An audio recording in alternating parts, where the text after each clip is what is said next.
औज़ुबिल्लाहिमिनश्शैतानिर्रजीम बिस्मिल्लाहिर्रहमानिर्रहीम अस्सलामु अलैकुम वरहमतुल्लाहि वबरकातुहू। अल्लाहु अकबर अल्लाहु अकबर। मेरा सलाम जो है क़ादियानियों को, जमात अहमदिया को, मुशरिकीन को नहीं है, उनके लिए है। सलामती उस पर जो हिदायत पर हो। मैं आज आपको बताऊंगा कि श्री राम का ज़िक्र, श्री इसलिए कहते हैं कि हिंदूज़ जो है ना श्री से इज़्ज़त देते हैं और मुमकिन है वो रसूल हैं, ये लोग बाज़ उलमाए दीन मानते हैं। इसीलिए राम का ज़िक्र, श्री राम का ज़िक्र इस बाइबल में मौजूद है। ये बाइबल है, इसके अंदर मौजूद है राम का ज़िक्र। राम और रामा दो लफ्ज़ हैं।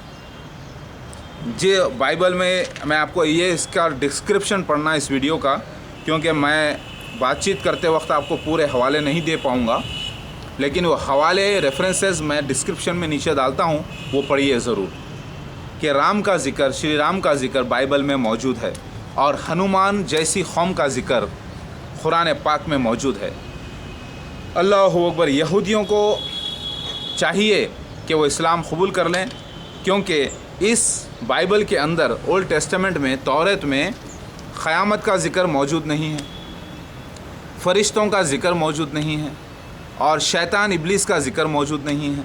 जबकि इनका, यहूदियों का अक़ीदा रहा है, तो वो किताब कहाँ गई, वो हिस्सा किताब का कहाँ गया तौरात का, जो मूसा अलैहिस्सलाम को दी गई थी, जिसमें पेशगोयाँ थी, जिसमें क़यामत का ज़िक्र था, जिसमें फ़रिश्तों का ज़िक्र है, जिसमें इब्लीस का, शैतान का ज़िक्र है। कहाँ गया वो अक़ीदा, कहाँ गया वो किताब का हिस्सा। लिहाजा आज जो यहूदियों की किताब है तौरात और ईसाइयों की किताब, इसके अंदर पहले क़यामत का ज़िक्र गैब है और ये अक़ीदा ईसा अलैहिस्सलाम के वक्त दिखता है और उनके बाद दाऊद अलैहिस्सलाम के वक्त, सुलेमान अलैहिस्सलाम के वक्त के बाद नज़र आता है। लिहाजा ईसाई हज़रात नामुकम्मिल है और यहूदी हज़रात भी नामुकम्मिल हैं और हिंदूज़ कोई और नहीं बल्कि ईसाक़ अलैहिस्सलाम की, श्री राम कोई और नहीं बल्कि ईसाक़ अलैहिस्सलाम के 5वीं नस्ल से हैं। इसका सबूत इसी बाइबल में है, रेफरेंस में पढ़ लेना आप नीचे। अल्लाहु अकबर। आप बोलेंगे हाँ बाइबल में राम का ज़िक्र कहाँ, श्री राम का ज़िक्र मौजूद है।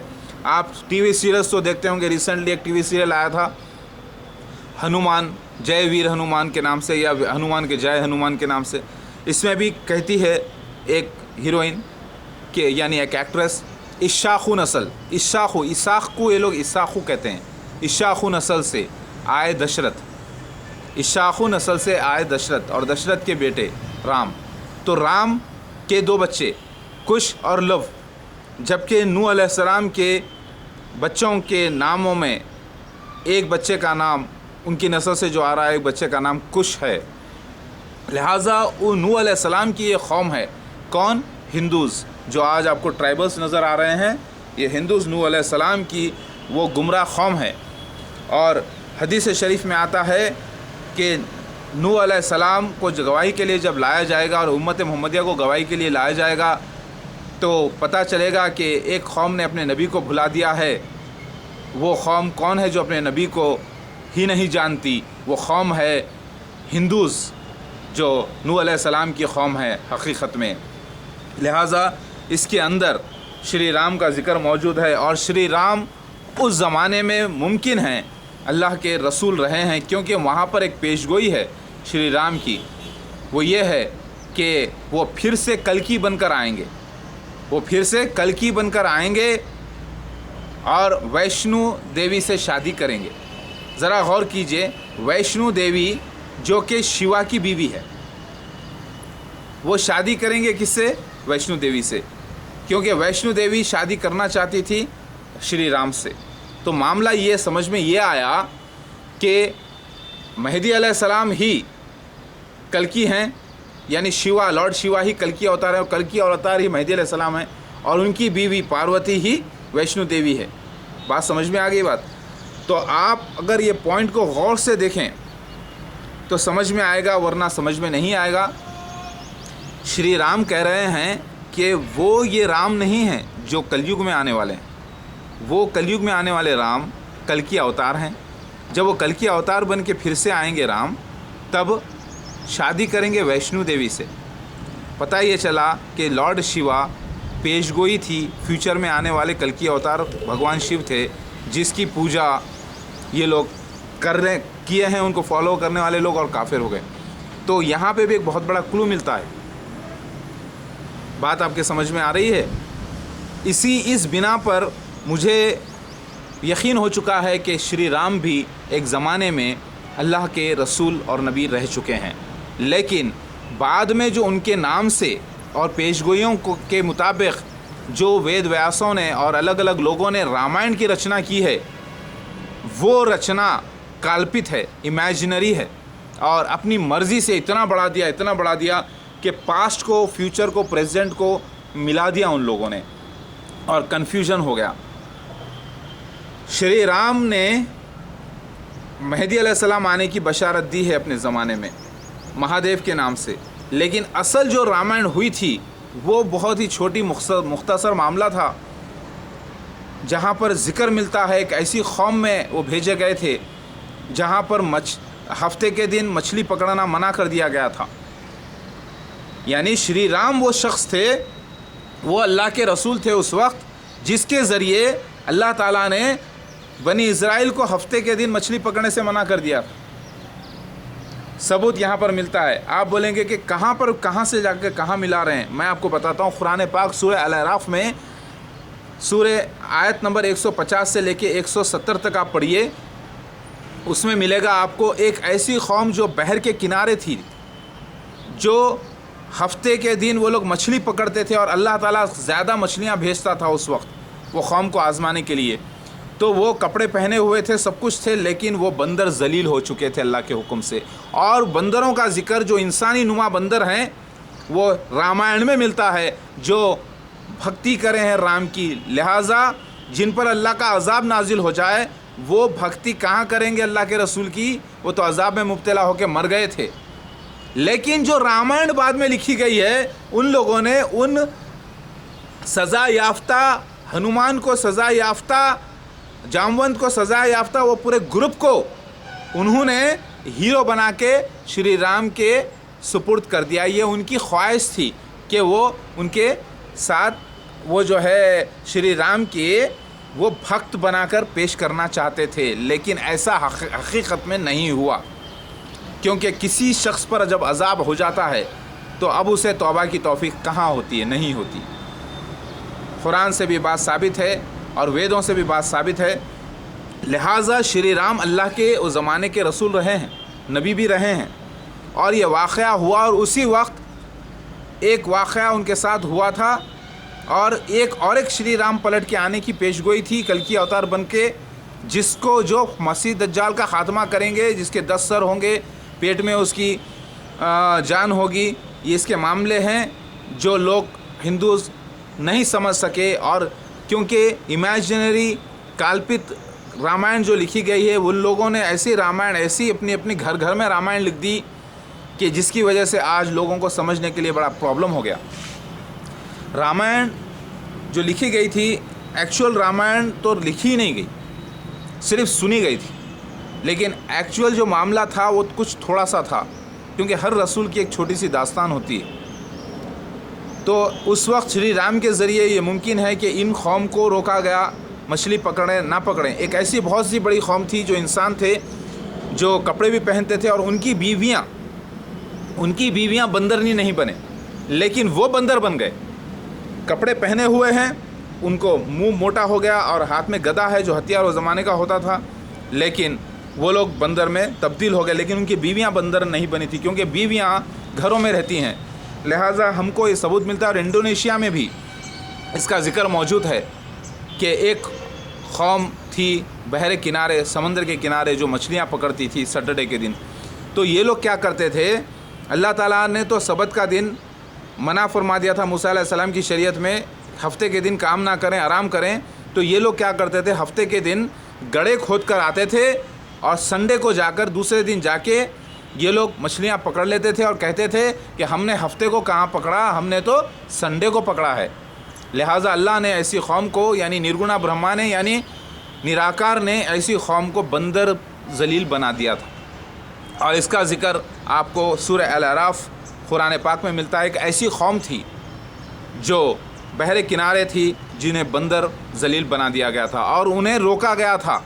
तो वो रोकने वाले रसूल कौन, ये मामला ज़ाहिर नहीं हुआ, लेकिन ये रोकने वाले रसूल 99% मुझे यकीन है इंशाअल्लाह कि ये श्री राम ही थे, जिन्होंने इन्हें रोका था मछली पकड़ने से। अल्लाह के मूसा अलैहिस्सलाम के और हारून अलैहिस्सलाम के बाद कई अल्लाह ताला ने दर पे दर नबी और रसूल भेजते गए ताकि बनी इज़राइल को गुमराही से बचाया जाए। तो जो मुसलमान, जो हिंदूज़ लोग ये समझते हैं कि रामायण बहुत लाखों साल पुरानी है, ये गलत है। क्योंकि रामायण का जो मामला है वो राम, श्री राम और उन्हीं की नस्ल से, श्री राम की ही नस्ल से दाऊद अलैहिस्सलाम है और दाऊद अलैहिस्सलाम की नस्ल से मैं हूँ। लिहाजा मेरे पूर्वजों में रह चुके हैं श्री राम, शिव भगवान के पूर्वजों में श्री राम रह चुके हैं। देखिए, श्री राम उस ज़माने के मुसलमान थे, इस बात से सबूत मिलता है बाइबल से। और आपको मैं जब रेफरेंसेस दूंगा आप देख लीजिएगा, कुरान के रेफरेंसेस और मिला के देखिए। लेकिन जो रामायण बाद में लिखी गई है, वो जो सज़ा हो गई थी उनको, बंदर जलील बन गए थे, उनके अंदर लोग उनको हीरो बना के पेश करना चाहते थे, पश्चाताप करना चाहते थे। इसीलिए उन लोगों ने हनुमान और दूसरे लोगों को हीरो बना के श्री राम का स्लेव बनाकर पेश किया है, ग़ुलाम बनाकर पेश किया है। लेकिन हकीकत में वाक़या नहीं हुआ। हकीकत में अल्लाह ताला के सज़ा याफ्ता से अल्लाह ताला ने कोई काम नहीं लिया श्री राम के लिए। लिहाजा श्री राम एक वो रसूल रहे हैं, लेकिन वो मुशरिकों में से नहीं थे। ये बात का प्रूफ मिलता है क्योंकि आजकल की जो रामायणें बताई जाती हैं उसके अंदर बताया जाता है कि श्री राम शिव भगवान की पूजा कर रहे हैं, शिवलिंग और योनि की पूजा कर रहे हैं, पार्वती जी की पूजा कर रहे हैं और श्री राम देख रहे हैं। तो पता ये चला ये बनी इज़राइल की एक कौम थी, जो मूसा अलैहिस्सलाम के वक्त भी मेहदी अलैहिस्सलाम आने का ज़िक्र मौजूद था। लिहाजा मेहदी अलैहिस्सलाम का ज़िक्र अगर आपको देखें तो शिवा के नाम से हिंदुओं में मौजूद है और क़यामत का ज़िक्र भी मौजूद है पर महाप्रलय के नाम से। लिहाजा मेरी बात आपको समझ में आ रही होगी।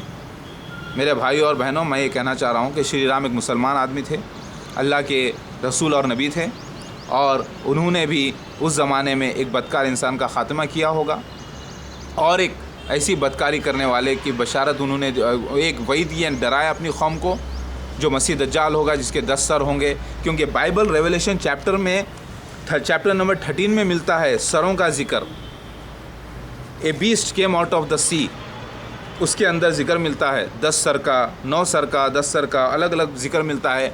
तो ये बशारतें होती हैं सिंबॉलिक, ये पास्ट को सिंबॉलिक नहीं लिखा जाता कभी, यानी तस्वीरी ज़बान में पास्ट अलग होता है और फ्यूचर, जनरली फ्यूचर्स तस्वीरी ज़बान में बताया गया है।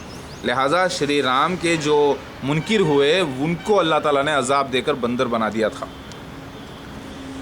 अल्लाहु अकबर। और श्री राम इसाक अलैहिस्सलाम के औलादों में निकले, मतलब उनके 5वीं नस्ल में हैं। इसके पूरे डिटेल में डिस्क्रिप्शन में देता हूँ, आप पढ़िएगा। और उन्होंने बशारत दी मेहदी अलैहिस्सलाम आने की। तो पता ये चला हिंदूज़ जो कौम हैं ये मूसा अलैहिस्सलाम की ही कौम में से हैं, बनी इज़राइल की कौम में से हैं। लाखों साल पहले रामायण नहीं हुई, क्योंकि नूह अलैहिस्सलाम का फ्लड जो आया था वो 7000 साल पहले, 6500 साल पहले था।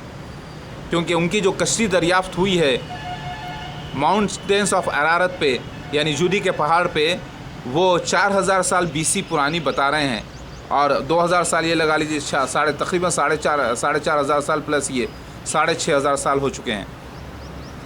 फ्लड का जो वाक़या है, क्योंकि नूह अलैहिस्सलाम की उम्र भी देखना है उसके अंदर क्या थी जब फ्लड आया था। लोग बताते हैं कि 600 साल थी, तो 600 साल को भी ऐड करना ज़रूरी है। लिहाजा आज वो 7000 साल मुकम्मिल हो रहे हैं 2012 में, मुमकिन है गालिबन इंशाअल्लाह। अल्लाहु अकबर। और 7 का फिगर मेरे साथ लगा है, बॉन्ड 007 हूँ मैं अल्लाह का, यानी मेरे के अंदर अल्लाह ताला ने 7 स्पिरिट्स दाखिल किए हैं। अल्लाह ताला मुझे मजबूत बनाकर पैदा किया है माशाल्लाह से। तो मैं ये कहना चाह रहा हूँ कि मूसा अलैहिस्सलाम की कौम ही हिंदूज़, तो ख़ुद फ्लड आकर फ्लड में सारे लोग तबाह कर दिए गए थे। 7000 साल पहले सारे लोग फ्लड में तबाह कर दिए गए थे। तो कहाँ कोई इंसान बचा था सिवाय नूह अलैहिस्सलाम और उनकी फैमिली के। तो फिर श्री राम का जिक्र, ये लोग कहते हैं रामायण लाखों साल पुराना है, तो लाखों साल नहीं है भैया।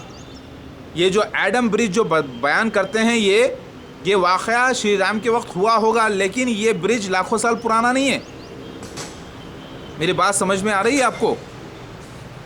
श्री राम अल्लाह के एक रसूल नबी गुज़रे हैं, लेकिन वो अल्लाह की इबादत करते थे, वो मुशरिकों में से नहीं हो सकते, क्योंकि अल्लाह ताला पहले अपने रसूलों को शिर्क से पाक कर देता है। लेकिन बाद में जो लोग सज़ा याफ्ता हो गए और कहानियाँ बनाना, आजकल कहानियाँ बनाना इंसान की फितरत रही है। आजकल आप देखते हैं फिल्म्स बन जाते हैं, ड्रामे बनते हैं, पूरे झूठे होते हैं। ऐसी ही फितरत हिंदुस्तान में भी मौजूद थी, और उस वक्त अम्बिया अलैहिस्सलाम हीरो होते थे, अपने ज़माने के रसूल अलैहिस्सलाम हीरो होते थे, तो उनको लेकर अलग अलग कहानियाँ बना दी गई। इसीलिए बात मशहूर है कि एक ज़माना ये था कि गली गली में अलग अलग रामायण होती थी, गली गली में रामायण होती थी, और उसी बिना पर वहाँ पर पेशगोई थी मूसा अलैहिस्सलाम के आने के पहले भी पेशगोई थी मूसा अलैहिस्सलाम आने की, क्योंकि इब्राहीम अलैहिस्सलाम की कौम जो है एक वो है जिन्होंने रामायण के बाद महाभारत लिखी। महाभारत में आप देखिए कुरान की आयत है कि अल्लाह ताला ने मूसा अलैहिस्सलाम की कौम के ऊपर उठा के पहाड़ खड़ा किया था, और वही पहाड़ खड़ा करने का जिक्र कृष्णा का मिलता है। अगर आप देखें कि उंगली से पहाड़ उठा दिया, उसी तरीक़े से मूसा अलैहिस्सलाम को पानी में एक टोकरी में डाल के भेजा गया, वैसे ही श्री कृष्ण को ये लोग बयान करते हैं कि टोकरी में डाल के दूसरी जगह पहुंचाया गया, और पालन दूसरी जगह हुई इनकी, और इन्होंने ख़ात्मा किया। लिहाजा ये कहानियाँ जो है रामायण, तो आप समझ गए कॉन्सेप्ट क्या है। महाभारत का कॉन्सेप्ट भी यही है। महाभारत किस बिना पे लिखी गई मैं आपको बयान करना चाह रहा हूँ। महाभारत लिखने वाले इब्राहीम अलैहिस्सलाम की कौम है, अल्हम्दुलिल्लाह। क्यों? क्योंकि इब्राहीम अलैहिस्सलाम ने बशारत दी थी मूसा अलैहिस्सलाम आने की, बनी इस्राएल को बचाने की। तो वो वाक़या लेके जाएंगे, क्योंकि हर रसूल आने से पहले उनके बारे में निशानात बताए जाते हैं। जैसे ईसा अलैहिस्सलाम के बारे में ईसाया चैप्टर में ईसाया नबी ने बशारत दी थी कि उन्हें दो चोरों के दरमियान मसलूब किया जाएगा, लेकिन अल्लाह उन्हें बचा लेगा। वो बिना बाप के पैदा होंगे, यानी एक ऐसी ड्राई ग्राउंड में फूटेंगे। ड्राई ग्राउंड मतलब औरत मतलब उसके अंदर जो पैदा होगा बिना बाप के, और फिर उन्हें तीसरे दिन अल्लाह ताला उन्हें बचा लेगा। तीसरे दिन वो जाग उठेंगे और उम्मत अपनी देखेंगे, सारे निशान पूरे होते हैं। वैसे मेरे आने के बारे में निशान देखें, मेरे बीवियों के नाम क्या होंगे, बच्चों के नाम क्या होंगे, सारे, यानी मेहदी अलैहिस्सलाम के भी निशान दिए गए हैं, हिंदुओं के पास भी मौजूद है। तो हर रसूल आने से पहले उसकी बशारत दी जाती है, उसके निशानात दिए जाते हैं। तो इब्राहीम अलैहिस्सलाम की एक कौम ने महाभारत की रचना कर दी, जो कि ख्याली है, जिसके अंदर उन्होंने पास्ट को, फ्यूचर को, प्रेजेंट को मिला दिया। और श्री राम की कौम ने रामायण की, यानी बनी इज़राइल की, मूसा अलैहिस्सलाम आने के बाद की कौम ने, बनी इज़राइल ने रामायण की रचना कर दी, और दोनों ही काल्पित हैं। ज़रा गौर कीजिएगा आप, शिव भगवान का बेटा तारकासुर का खात्मा करेगा, ये लिखा हुआ है। और शिव भगवान का बेटा कार्तिकेय का वाहन है, यानी व्हीकल है पीकॉक। और यही सेम वाक़या यहाँ पर आप देखते हैं महाभारत में कि कृष्णा मोरका पर, श्री राम, आप ज़रा गौर कीजिए, श्री राम का मसला अलग, श्री कृष्णा के ऊपर मोरका पर, और ये आप पैदा होते हैं मूसा अलैहिस्सलाम की तरह, और फिर ख़ात्मा करते हैं कंज़ का बचपन में। तो ये जो वाक़या बचपन में क़त्ल का ये है, हकीकत में इतना कन्फ्यूजन करवा दिया है शयातीनों ने, इतना कन्फ्यूजन कर दिया है ख़याली कहानियाँ लिखकर। अब आप शॉर्ट में समझें कि मूसा अलैहिस्सलाम की कौमों ने मिलकर जो गुमराह कौम थी, उन्होंने रामायण की रचना की। हकीकत में श्री राम एक अल्लाह के रसूल उस ज़माने में थे, जो कि ईसा अलैहिस्सलाम की नस्ल में से हैं। उनकी नस्ल से दाऊद अलैहिस्सलाम है, और दाऊद अलैहिस्सलाम की नस्ल से मैं, लिहाजा मेरे पूर्वजों में होते हैं वो। लेकिन उन्होंने भी एक रसूल आने की बशारत दी, मेहदी अलैहिस्सलाम दुनिया ख़त्म होने से पहले कल की अवतार बन के। तो उन पेशगोइयों को लेकर और कुछ उनके वाक़यात को लेकर और कुछ उनके मामलों को लेकर ख्याली रामायण बना दी गई। और फिर इब्राहिम अलैहिस्सलाम यानी जो मूसा अलैहिस्सलाम से पहले हुए, तकरीबन 500 साल पहले इब्राहिम अलैहिस्सलाम ने बशारत दी थी मूसा अलैहिस्सलाम आने की।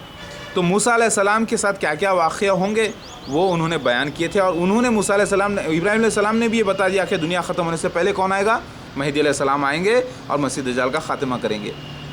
तो ये बशारत उनके पास भी मौजूद थी। इसीलिए आपको रामायण में भी और महाभारत में भी, और वही महदी अलैहिस्सलाम, मसीह अलैहिस्सलाम को ये लोग महादेव बोलते हैं, शिव भगवान बोलते हैं, तो वही शिव भगवान आपको रामायण में भी नज़र आएगा, महाभारत में भी नज़र आएगा। तो पता ये चला कि इब्राहिम अलैहिस्सलाम की एक कौम हिंदुस्तान में मौजूद है, हिंदूज़ में, और मूसा अलैहिस्सलाम की भी एक कौम हिंदुस्तान में मौजूद है। और यही वो गुमराह कौम है जो नूह अलैहिस्सलाम की कौम थी पहले। बात समझ में आ रही है? जो भटके हुए लोग थे वो चले आ रहे थे, और नूह अलैहिस्सलाम के ही कौम में से मिस्री लोग हुए। और मिस्री लोग तस्वीरी भाषा, दुनिया में सबसे पहले भाषा जो थी यानी लैंग्वेज थी वो तस्वीरी ज़बान थी, जो कि मिस्र के लोग, आज आप मम्मी रिटर्न्स मूवी देखते होंगे मूवी, उसके अंदर तस्वीरी ज़बान नज़र आती है आपको। ये तस्वीरी ज़बान जो है अल्हम्दुलिल्लाह बहुत इम्पॉर्टेंट है। इसमें ये इजिप्ट में होती थी, मिस्र में, फिर यहाँ से यूनान में आई, फिर उसके बाद हिंदुस्तान में आई। तो आज जो हिंदू कौम है ये पूरी कौम अल्हम्दुलिल्लाह इब्राहिम अलैहिस्सलाम की, और इब्राहिम अलैहिस्सलाम की कौम है, और मूसा अलैहिस्सलाम की गुमराह कौम है, और नूह अलैहिस्सलाम की कौम है। मेरी बात समझ में आ रही है भाई और बहनों?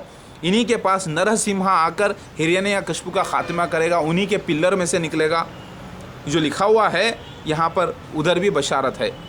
लिहाजा ये जो अल्लाह ताला कुरान में भी फरमा रहा है सूरह अल-अहज़ाब आयत नंबर 7 में कि अल्लाह ताला ने अहद लिया इब्राहिम अलैहिस्सलाम से, नूह अलैहिस्सलाम से, मूसा अलैहिस्सलाम से, ईसा अलैहिस्सलाम से और मोहम्मद मुस्तफ़ा सल्लल्लाहु अलैहि वसल्लम से। तो पता है चला कि मूसा अलैहिस्सलाम की, ईसा अलैहिस्सलाम की कौम तो मिल गई जिनके पास मसीह दज्जाल का जिक्र एंटी क्राइस्ट के नाम से मौजूद है, और इस्लाम की मोहम्मद मुस्तफ़ा सल्लल्लाहु अलैहि वसल्लम से भी जो लिए गए बशारत, जो लिए गया अहद, उसके भी मिल गया कि मसीह दज्जाल का जिक्र मौजूद है।